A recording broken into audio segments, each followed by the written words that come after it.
opening for him, like, it's the first time I was ever, you know, passing the decks off to him. And Yeah.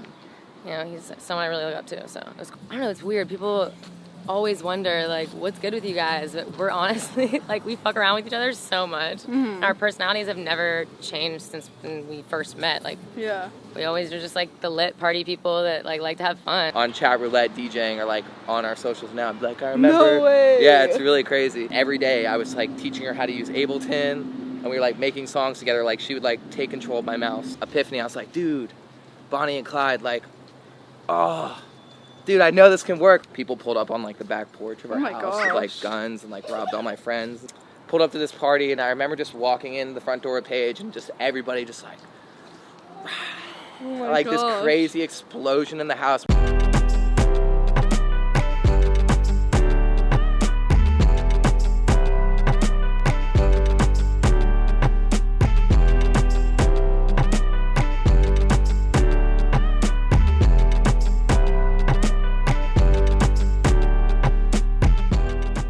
Hi, this is Lauren Engel of Sidewalk Talk. First we have Bonnie and Clyde. Hey! What's up? Really good. Super requested interview, so got it. So originally you were born in, is it Fairfax, Virginia, or? Yeah, I was originally born in Fairfax, Virginia. Are your parents originally from Virginia too, or? Yeah, both of them are from Virginia. I have like family that came from like New York to Virginia and like New Jersey. Mm-hmm. But yeah. What do all your ended up in parents Virginia. do? So my dad actually works for this company. It's like an audio-visual sales company, but he's like gotten to like the very top to where he like even owns a portion of it. Wow. And yeah, and basically he, even when he was younger, he was like in a band, so it like really made him want to just like work in that kind of industry. But in what he does with audio-visual sales, he's able to like stay in one place and like have his home there, but still be kind of involved on the back end of things. Like he does like really cool stuff, like just big live arenas and stuff. And Wow. Yeah. And your mom? and my mom actually, she lives in Florida now. Oh, okay. And she's been living in Florida since I went to college. And she kind of like bounces around like all kinds of jobs. She's like a little free spirit woman. Oh, nice. So But do you think you got your music side from your dad? Oh, 100%. Yeah. What fully. kind of music were they playing in the house? I listened to a lot of rock music growing up. A lot of rock, a lot of Led Zeppelin. But I also like listened to a lot of rap. It was obviously from like school and stuff, but just my area, like rap music was huge. And we used to have like parties, like we called them like twerk parties. Like literally you just showed up to the party to like twerk. Oh my It was so funny. But yeah, so just rock and rap were huge. And were you into, was it chorus or did you do choir? Yeah, so I did, I actually, when I was younger, like my family was kind of big, well not huge, but big on religion to where I was in like a choir, like a religious choir. And For your like local church or? yeah, for my local church. And it was interesting, like after that, I did go to chorus at school, but it was only for like a year. And then I took actual like lessons with like a couple different women in my area, like where I went to their house and they like did like vocal training. And But you met in middle school, right? yeah, Daniel and I met in Yeah. like 7th or 8th grade. Yeah, And you were doing some school chants? yeah. Well, that was actually in high school when we were a little more lit. When he would like throw parties, and he has been a DJ since he was like real young. And he would like throw parties, and we would just get really lit in the hallway, like on the way leaving school, and we'd get everyone to chant, "It's Friday, let's get effed up, it's Friday." And everyone would chant it. It was so funny. We didn't even know then, too, that we would like become, you know, DJ duo partners and like touring and like, I don't know, it's just Did wild. you click instantly though? Yeah, it's actually kind of crazy that like in high school, we were always in the same friend group and really good friends. Like there was never any beef between us or our friends. We were always just in the same friend group and really good party friends.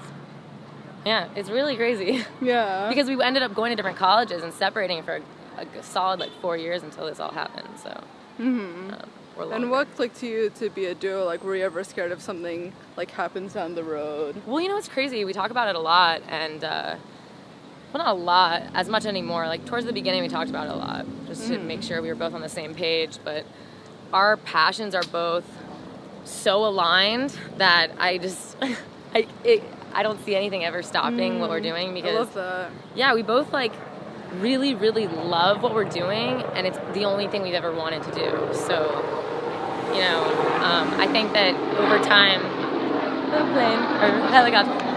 over time, I think, you know, our project will take many different shapes, but I don't see us ever stopping. Just 'cause we love it so much. So it's kind of wild. I did that, and then from then on, it was kind of like I just kind of like went my own way and started like creating on my own, and and well, so then it was weird. I decided to do The Voice one day. I was like, you know what? I'm just gonna apply. And the TV show? Yeah, and I like basically all you had to do online was sing and post your video on this website, like a local news channel thing, and and I won, and I ended up going to like Nashville and like no way. Yeah, I ended How up old auditioning. Are you? This was actually right before I started my Bonnie and Clyde project. Oh. So I was like, I found so out people can still find you on YouTube. They could if they looked up like the Virginia Fox News affiliate, whatever that is, something like that, to like find my video. I had to sing this like really old song. But I went to Nashville and I auditioned there, and I got through like 2 rounds, and then ended up not like following through because like this other girl went, and so I didn't make it to like the live screening of The Voice that like where you go to Hollywood or whatever. But it was weird. And right after that, I started my project now. So it's kind of like fate led me to not do it. How would you describe yourself like back then growing up? I've always been super outgoing, where I have a lot of friends, but I've only ever had like 3 really close friends. I don't know. It's like I was never really big on like big groups of girls. Yeah. Like it was just, there was always like big groups of girls in my high school too that I just felt it was so cliquey, and so I always had like 1 or 2 close girlfriends, and that was like kind of it. And did you like school? Like, were you good at school? oh yeah, no, I got, well, okay, was I good at school? So my high school was kind of like rough. I had like one of my like really close cousins pass when I was like a junior, and like up till that, like I just kind of, I dealt, and like my parents got divorced and like all this stuff, so my grades weren't that great.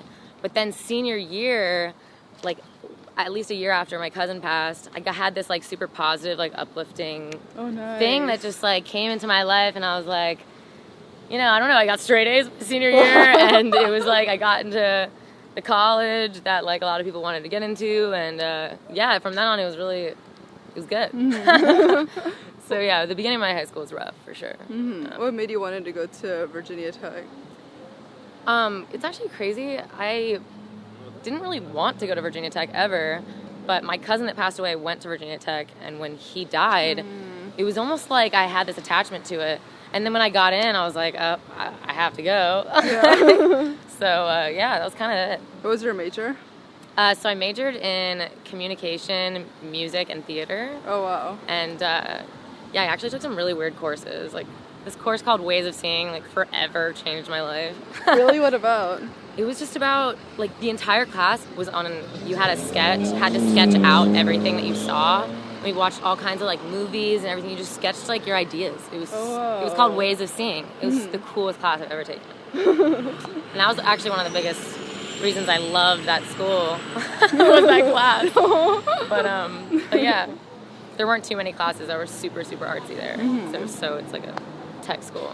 But and were you doing any musical instruments? Yeah, so I've like always kind of been in and out of playing the guitar and piano. Way more piano nowadays than guitar, even though I want to get back into it. But and I've been singing my whole life, but it wasn't until college when I really started diving into like producing, because I had classes where I was working in Logic and in like live studios.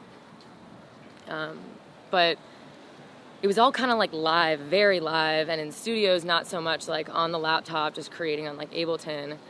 And it wasn't until like my last year of college when I met up with Daniel, who, Clyde, my other partner, he then introduced me to Ableton and was like, yo, like all this knowledge that you know can be like everything can just be expedited basically. And I was like, what? And I got Ableton and everything started happening faster. My organization, everything just got way better. And yeah, Ableton like kind of changed everything for me with music. Because once I learned Ableton, it was like I could just go to my computer and anything that comes to my mind, I could just do it. And it was so cool. So yeah, that happened like my end of junior year going into senior year. And then I graduated and started my project. And then what were the first musicians you were listening to that got you into EDM like years and years ago? Oh my goodness, so many.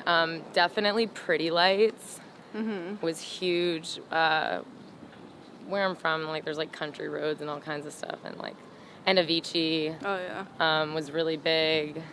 Who else really got me? I mean, Skrillex and Diplo were really huge, but it wasn't until like I graduated college and really went to like a couple of my first festivals and experienced like a Diplo set when I like really fell in love with Diplo.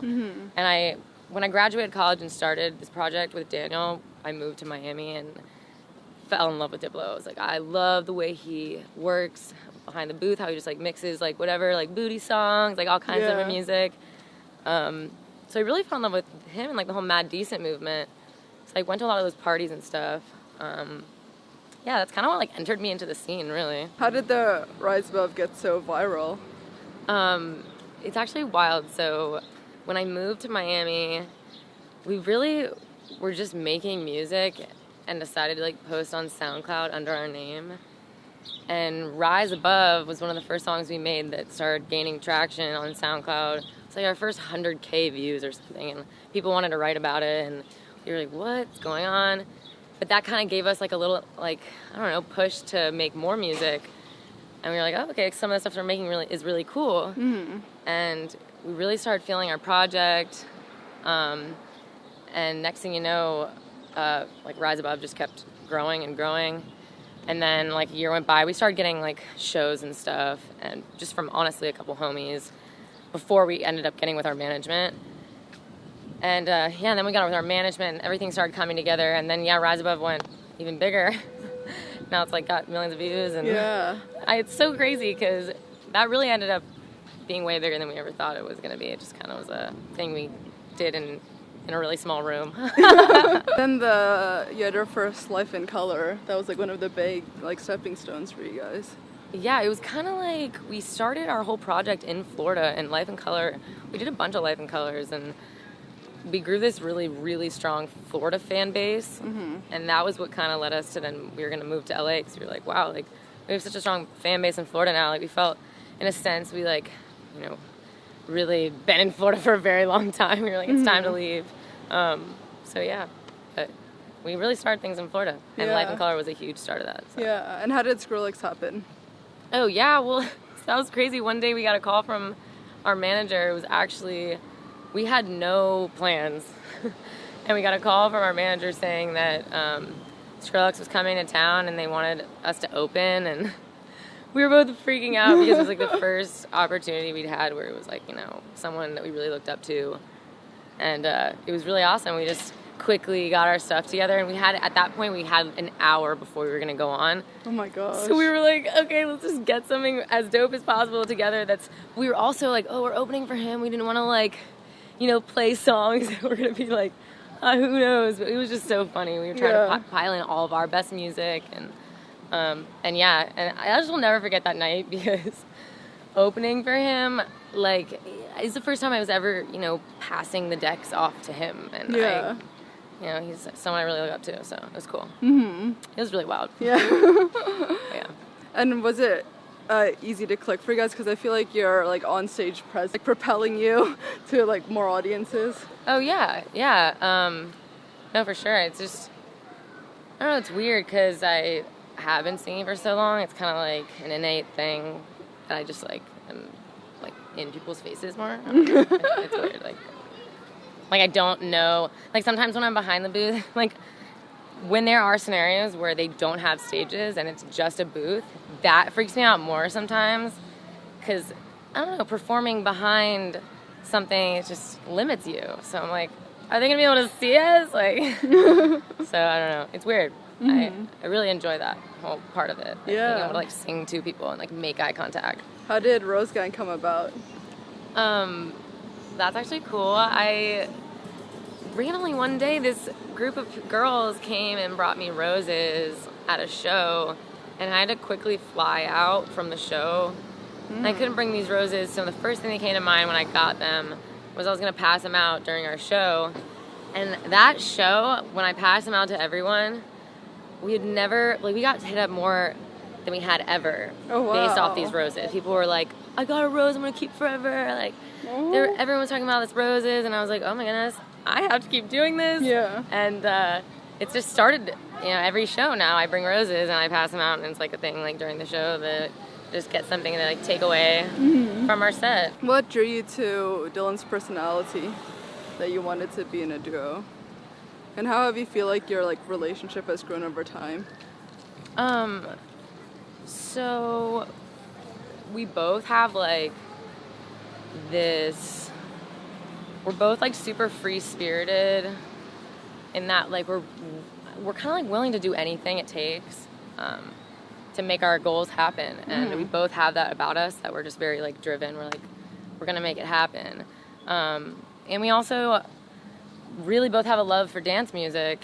So I feel like the fact that like on the back end we're both like, we don't care what, no matter what, we're gonna make it happen. And on like the performance side, like we love it so much that like our chemistry is just continues to grow. I think that was like a huge thing that made me realize like this is gonna that I knew that it was gonna be good. Like I knew it was gonna work. Yeah, and nothing's really changed. So I feel like it's just been cool, and we're just like, I don't know, it's weird. People always wonder like what's good with you guys, but we're honestly like we fuck around with each other so much. And our personalities have never changed since when we first met. Like we always are just like the lit party people that like to have fun. What would you say have been the biggest challenges so far for Bonnie and Clyde? The biggest challenges, I think a huge challenge for us has been like, probably the biggest challenge actually is, we're two people but under this one name, so we're trying to always take both of our very different ideas and put them into one.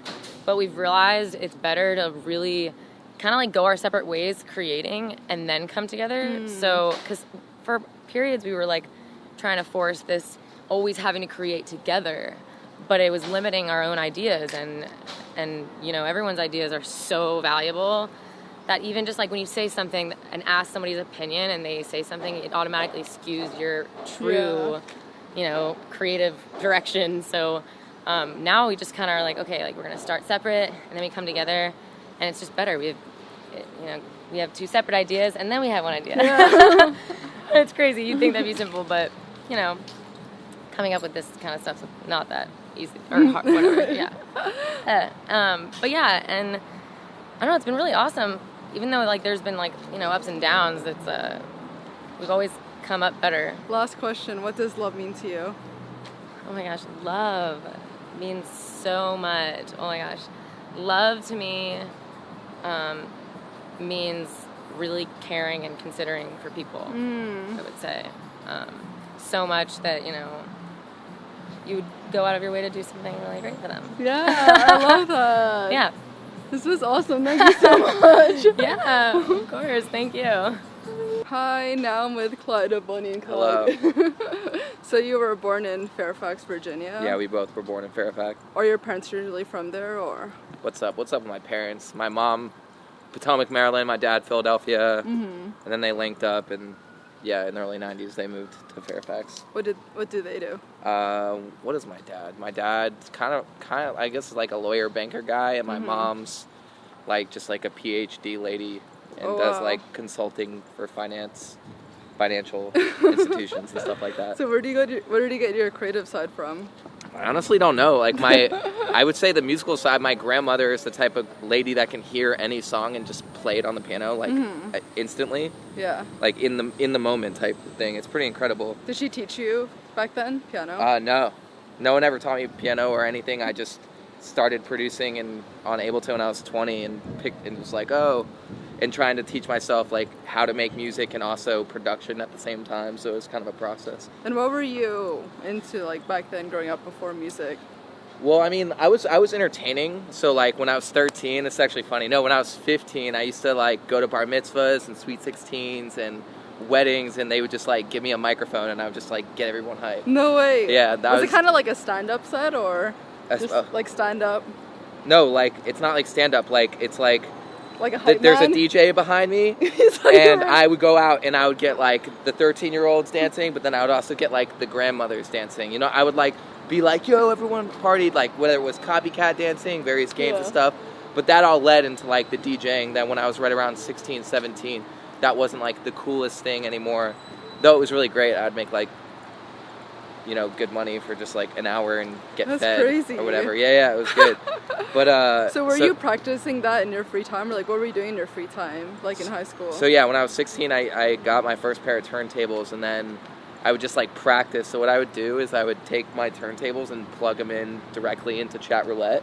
You remember that platform? It's like some savage. I mean, obviously there'd be some dudes on there doing whatever, but like it's so funny that like some kids that like saw me in my room when I was 15, 16 on chat roulette DJing are like on our socials now. I'm like, I remember. No way. Yeah, it's really crazy.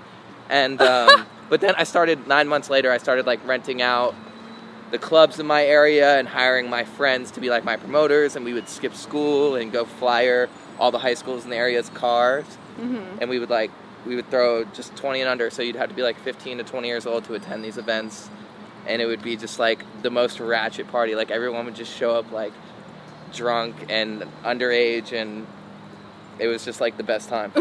What did your parents think of all that? They liked my entrepreneurial spirit, because that's my dad's vibe, like entrepreneur. So, and I always knew that I was never going to be like working for someone else's dream. Yeah. Does that make sense? So they didn't mind like the ratchet party side? They didn't, I guess they didn't know to that level. They just saw, oh, hey, you made some money dancing, then you invested it into the next thing, and it's going to lead into the next thing. It's like, you know, how business works. They didn't really like go into it, nor were they involved at all. Like it was all just like cash, backdoor, like quick, like didn't pay any taxes, like whatever. What did you study at Ithaca originally? Okay, yeah, college-wise. So yeah, when I graduated, I just felt the vibe that I wanted to be playing sports, because I knew that would like keep me in shape and like keep me in line, because when you have to wake up and do things, you know, it's more of a schedule. So my freshman year, I decided to play D3 football at Ithaca College. Were you really into sports in high school? I wouldn't say really into it. I mean, I was like athletic, like I weightlifting competitions, and I was on the football like team. Like competing with other schools for yeah, weightlifting? Exactly, and stuff like that. But I just did it because one, it made you, you know, healthy, like health, and it was a good place to like, all my friends were doing it, and like that's why I joined the football team. I didn't join my freshman year, I joined my junior year. I was like, oh, all my homies are on the football team. Like, and I would like work out after school, and they'd all have like another workout, and I'd be like, you know what, I'm just gonna like join the team because like I like football, and screw it, sounds like fun. All my friends are doing it. So yeah, I did that, and I really liked football a lot. That's why I translated into college. Once I got to college, I started seeing like, I don't know, my perspective changed a lot. But were you recruited for it? I wouldn't call it recruited. I mean, you kind of like reach out, you show them some tape, whatever. With Division III, it's much easier to make it happen. So yeah, once I got to Ithaca, I was like seeing where all the seniors were going, and like what you know, just like where the path of my life was heading, and I was like, nah, this is not it. So I like immediately transferred to University of Miami, and I was like, oh, it was because somebody at Ithaca showed me Ultra on YouTube, and they showed me Skrillex and Diplo, and I was like, I mean, my shallower perspective at the time was like, oh my God, like a white kid can make it in music. Oh, that's for me. I'm there, bro. Like honestly, like that's what I was thinking. And someone was like, yeah, Skrillex uses Ableton. I was like, boom, like immediately got Ableton. And just when I was 20, I started making music, and then after that, like I turned 20 in the fall, and that winter I transferred to University of Miami and really focused my energy towards making the whole music thing happen. What was your major at Ithaca, or were you undecided? Ithaca? I don't know what it was called, but it was in the communications school. At University at Miami, it was music business, and electronic media was my major. Music business was my minor, so it was like Photoshop, Illustrator, taking pictures, video, editing. I think the most valuable thing I learned there was like Photoshop and Illustrator, because like our earlier cover arts were just like all me, like on Photoshop. Do you think studying the music or business elements help, like looking back now? I mean, definitely it helped, you know, break the ice with the dynamics of the music industry, but at the end of the day, I feel like now I understand it, but I definitely didn't have this level of understanding leaving college as I do right now, actually experiencing it. So yeah, I mean, there's definitely, it definitely broke the ice, but it wasn't everything, because I definitely made mistakes. Yeah. Like, as we all do. And then right after you graduated, you go straight to Icon? No. So basically at that point, I was talking to my family about going to the school, and they were like, we just don't see the value and whatever it was. So I was like, all right, cool. I'm just going to like prove them that there's value there. And because I was already like making songs and making stuff, but like I could hear the difference between my productions and like the dudes, you know, freaking whatever, Tiesto or who insert huge artists there. You know, there's a difference in quality when you've only been producing for a couple years, or you don't have the right perspective on music. Once we graduated from college is when we actually decided Bonnie and Clyde. Like, we didn't start Bonnie and Clyde until like the month we graduated. Oh wow. And so were you like not putting out any music, or was it under a different So moniker? We had a different name. We put out a couple songs. Don't worry about it. It was all good. But yeah, so Paige and I literally spent the senior year of college on Skype. And every day I was like teaching her how to use Ableton. And we were like making songs together. Like, she would like take control of my mouse and like, you know what I'm saying? Like, it was like that. We made a couple songs that way. We know we wanted to do something, but we didn't know what the brand was at the time. Right towards the end of college, I just had this like epiphany. I was like, dude, Bonnie and Clyde, like, oh, dude, I know this can work. Like, and I started doing it. I was like, no one's doing this. Like, how is no one doing this yet? I'm like, we could be that. And I just picture it, closed my eyes. I saw the name on the screen. I saw the male-female silhouette, female-male silhouette. And I was like, damn, this can definitely work. Yeah. And so at that point I was like, yo, Paige, thinking like, this is the shit. Like, we need to do this. Like, and she was like, it took her a little time to fully embrace. Not that long, but like, you know, once people started calling her Bonnie, like, she felt like the realness of it. You know what I'm saying? And that it was just like working, and we just came out with a string of music and the right timing to the right place, led to the right management, which led to the right opportunities with like Insomniac. Which actually, so how did you meet Insomniac? That was basically, we had an EP of music. It's the Wanted EP, and Insomniac at the time was collaborating with Interscope, and they were just like, yo, we love this EP, we want to sign the EP. I was like, all right, awesome, because we had literally like not signed anything to anything. You always release stuff like independently. Was it like a big jump to work with a big label, or? Was it a big jump? I mean, honestly, it was probably the best thing we ever do. Insomniac was able to like put us on a lot of festivals, which helped us build their original fan base outside of Florida. Because like initially, like, our fan base was just like really Florida before we moved here like 2.5 years ago or whatever. Most, you know, up the Eastern Seaboard, up to DC or whatever, where we're from, New York, whatever.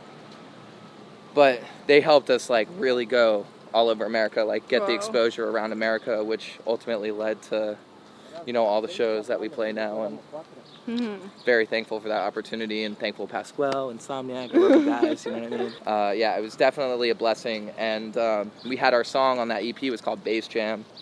And that was like #1 on XM radio for like a couple weeks. Like, it was just awesome. Like, it was just like, I felt like, you know, everyone was like just supporting it, and it was just like a really great feeling to like not be in your bedroom and just be like playing festivals. And it was just a huge transition. I remember when we first got an agency, and it was, so we were like, starting to get the shows from them, and then it was like the first week that we actually had shows where we were flying around to different cities, and like that was cool. But then I remember the second weekend when I was walking into the airport, LAX, I was like, this is gonna be like every week forever now. I'm getting goosebumps by you telling me. It's like, I just remember thinking around, I'm like, wow, this is like my new reality, like outside of college. Maybe this was like 9 months after graduating from college or something.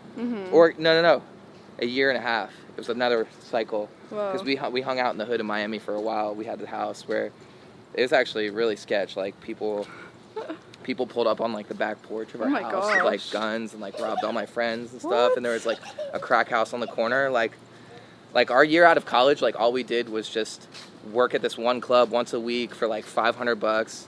And we lived in like the cheapest scenario in the hood right outside of University of Miami, but like on the wrong side of University of Miami, you know what I mean? Thankful now. Yeah. LA, dude, I love living in LA. Probably the best. What were the main inspirations for Wanted? The Wanted EP? Yeah.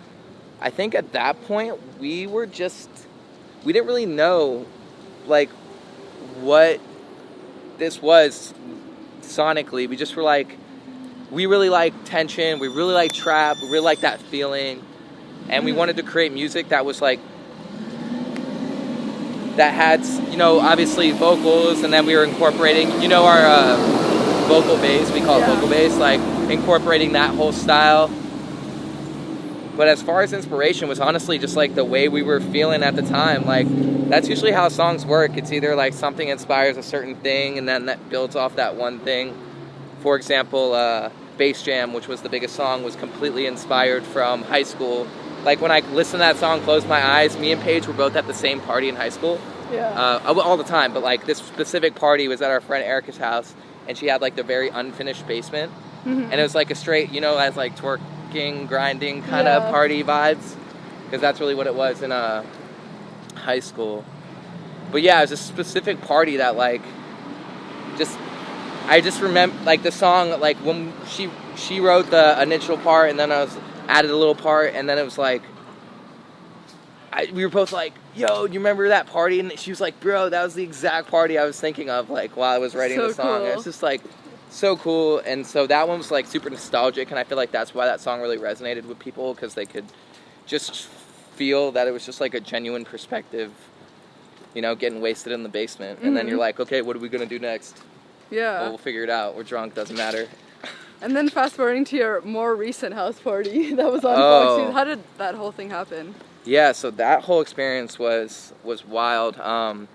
Basically, SMF got canceled, and then we were like freaking out because they were supposed to be like a tropical storm, and then there was no tropical storm. It was a beautiful day outside.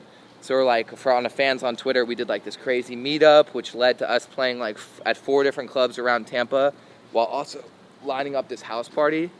And it was just like in this part of town that was super quiet, and there's probably like 500 kids on the street. It was like crazy. So and crazy. These kids were like, the thing that was special about that party, these kids were there to rage at SMF like all day, and they didn't get it all day. And some kids weren't able to go to any events because maybe they couldn't afford it, or they had already spent their money on the festival ticket and they didn't have or the shit was sold out. Like a lot of things were sold out that night.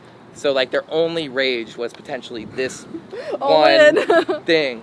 And it was like 4 a.m. And so I just remember pulling up to that house, and like at this point, like the socials are going crazy. Like literally the whole festival was like on our Twitter that day. It was like really insane how like quick it felt like the whole festival was just like responding to everything. It was insane. And pulled up to this party, and I remember just walking in the front door of Paige, and just everybody just like like this crazy explosion in the house. And we literally only played like 3 songs, whatever it was, because we had to go. We had a plane, and it was actually further away than we thought it was going to be. So we had to bounce, and right as we were walking out the front door, the police walked in, and then next day Fox hit us up and was like, yo, we heard about this and that. They got the whole, you know, whatever, FaceTime thing on the Fox for Tampa. That must have been so surreal to be on the news. It was definitely interesting.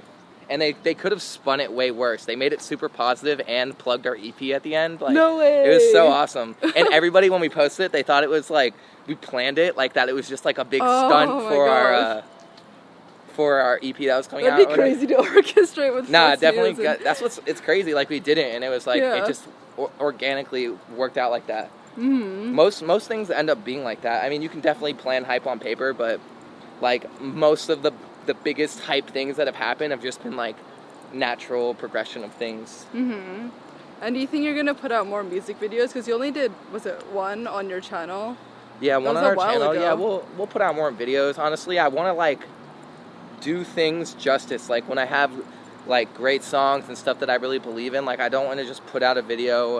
And it also depends on like like now we're signed to Ultra Records, and what they want to do, what we really want to do, and also the idea. Like the idea is everything. Like if I have the right idea, I'll put. So can you tell me about the story of your crazy car? So basically, the story with this yellow Porsche right here is my Aunt Michelle. She actually passed away. While she was alive, she was the type of lady that would just like get people together for charity functions and stuff like that. But when she was diagnosed with colon cancer, she was super focused on this charity organization called Colon Cancer Alliance of America, or Colon Cancer Alliance, something like that. And so when she was alive, she used to be super part of it, and then she died, unfortunately, colon cancer. And but the year after, my family, my grandparents, my uncle, they all went to the gala because they do like a silent auction. They do like, your typical charity function. And the big raffle of the night was this car, right? Yeah. So 2 weeks before, I was home and I was talking to my mom, and I was like, yo, Mom, the car I have right now, I had a Jeep at the time. It's like, I want to get something different. I want to get like something cool, like, I don't know, just something cool, convertible, maybe like a 1985, like something crazy, you know what I'm saying? And she was like, hold off, like, we just put in for this raffle. If I win the car, you can have it.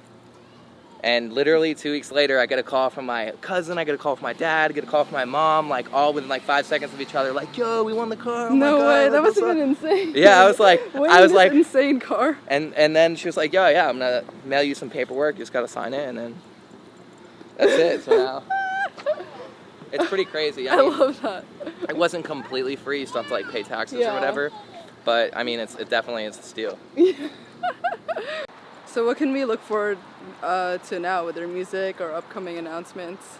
So I think the biggest thing that's changing for Bonnie and Clyde is that now we have clarity. We know exactly on a sonic level, meaning on the musical level, like where we're trying to go with this project. Because me and Paige started Bonnie and Clyde like as we were growing. You know what I mean? We didn't get to like perfect this thing and have this complete thing and then launch a project. We were like, we're graduating from college. We got to make it right now. We got to make this happen right now. Like, and so, but now we feel like more than ever we have clarity. So that clarity is, if you listen to like most of our not old stuff, but recent stuff, maybe you would have said, oh, like Bonnie and Clyde, what happened? They went mainstream. They did pop music. Like, yeah, well, at the time we were feeling that.